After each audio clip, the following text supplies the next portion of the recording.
नमस्कार दोस्तों, स्वागत है आपका आज की वीडियो में। तो दोस्तों, इंडियन एयरफोर्स में एक बड़ी डायलेमा चल रही है। एक तरफ उनका प्लान था अपनी एयर पावर को मेंटेन करने और स्ट्रॉन्ग बनाने के लिए और ज़्यादा राफेल जेट्स लेने का, लेकिन रिसेंट मीटिंग्स और डिस्कशंस के बाद ऐसा लगता है कि ये प्लान अब थोड़ा अनसर्टेन हो गया है। क्यों? क्योंकि हमारे एयरफोर्स के पास अभी एक और बड़ी प्रॉब्लम है, रैपिडली कम होते हुए स्क्वाड्रंस। पुराने जेट्स रिटायर हो रहे हैं और नए फॉरेन फाइटर्स के दाम आसमान के ऊपर जा चुके हैं। अब यहाँ एक्सपर्ट्स एक बात कह रहे हैं कि राफेल पे पैसा लगाने के बजाय इंडिया को अपने ही तेजस MK2 पर भरोसा करना चाहिए, और ऑनेस्टली उनका लॉजिक सही भी लगता है। तेजस MK2, जिसे हम मीडियम वेट फाइटर कहते हैं, कैपेबिलिटी के लेवल पे राफेल के आसपास है और कॉस्ट वो तो बहुत कम है। सोचो, एक राफेल के कॉस्ट में 2 तेजस MK2 आ जाएंगे, मतलब कम पैसों में डबल पावर। एयरफोर्स के लिए ये एक ड्रीम सिचुएशन हो सकती है। ज़्यादा जेट्स, ज़्यादा स्क्वाड्रंस और अपनी मैन्युफैक्चरिंग से पूरी इंडिपेंडेंस।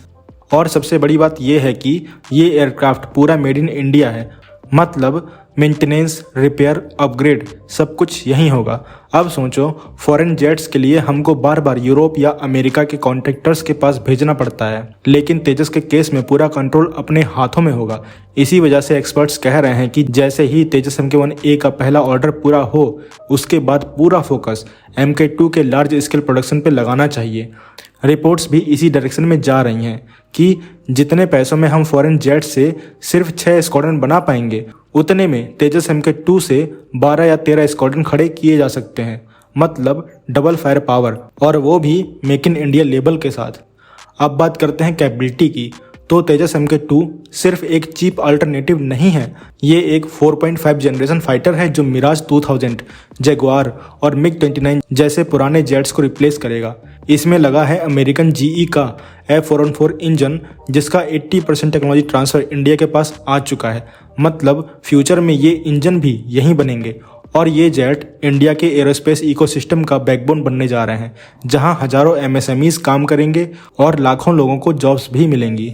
तो आप क्या कहोगे इस खबर के बारे में? कमेंट सेक्शन में जरूर बताइए। अब बात करते हैं एक ऐसे प्रोजेक्ट की जो लिटरली दुनिया का इक्वेशन बदल सकता है, जो है प्रोजेक्ट विष्णु। दोस्तों, इंडिया अब एक हाइपरसोनिक क्रूज मिसाइल बनाने के फाइनल फेज में पहुंच चुका है। DRDO ने स्क्रैमजेट इंजन पर काफी सॉलिड प्रोग्रेस दिखाई है और अब बात पहुंच गई है CCS तक, जिसके चेयरपर्सन खुद PM मोदी हैं। सोचो, ये मिसाइल मैक 8 की स्पीड से उड़ने वाली है, मतलब लगभग 10,000 किलोमीटर पर आवर। ये इतनी फास्ट है कि अभी के टाइम में दुनिया में कोई भी सिस्टम इसे रोक नहीं सकता। लेकिन हाँ, DRDO के सामने सबसे बड़ा चैलेंज है हीट मैनेजमेंट।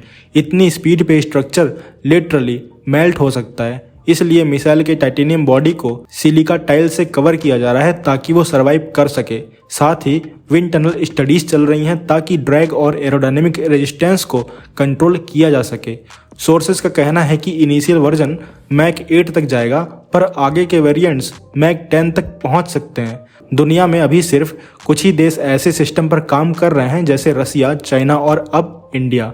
और इंटरेस्टिंगली, अमेरिकन्स ने पहले इस टेक्नोलॉजी पे काम स्टार्ट किया था, पर उन्होंने छोड़ दिया क्योंकि टेक्नोलॉजी तब रेडी नहीं थी। अब इंडिया ने वही चैलेंज एक्सेप्ट किया है। प्रोजेक्ट विष्णु का अर्ली फेज कंप्लीट हो गया है, और जैसे ही CCS से फाइनल अप्रूवल और रिसोर्सेज मिलते हैं, डेवलपमेंट और स्पीड से बढ़ेगा। जब ये रेडी होगा तो इंडियन एयरफोर्स के आर्सेनल में एक ऐसा वेपन शामिल हो जाएगा जिसे रोकना मुश्किल ही नहीं, नामुमकिन होगा। तो आप क्या कहोगे इस खबर के बारे में? कमेंट सेक्शन में जरूर बताइए। और अब तीसरी बड़ी खबर, रसिया ने इंडिया को एक बहुत इंटरेस्टिंग प्रपोजल दिया है।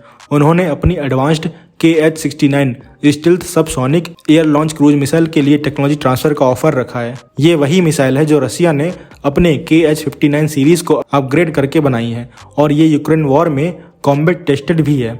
KH-69 की रेंज 400 किलोमीटर, वेट लगभग 710 kg, और इसका 310 kg high explosive warhead easily enemy command centres, airfield और मेजर इंफ्रास्ट्रक्चर को टारगेट कर सकता है। इसकी खासियत यह है कि ये रडार अब्जॉर्बिंग मटेरियल से बनी है, जो इसे एनिमी रडार से लगभग इनविजिबल बना देती है। अब ये मिसाइल अगर इंडिया के SU-30 MKI जेट पर लग जाए तो सोच लो कितना बड़ा एडवांटेज मिल सकता है। ब्रह्मोस A मिसाइल जो अभी SU-30 MKI यूज करता है वो बहुत पावरफुल है, पर उसका वेट इतना ज़्यादा है कि एक सॉर्टी में सिर्फ 1-2 ही कैरी की जा सकती हैं, लेकिन KH-69 लाइट वेट होने की वजह से फाइटर पायलट एक फ्लाइट में 4 मिसाइल तक कैरी कर सकते हैं, मतलब सेम एयरक्राफ्ट से डबल या ट्रिपल फायर पावर।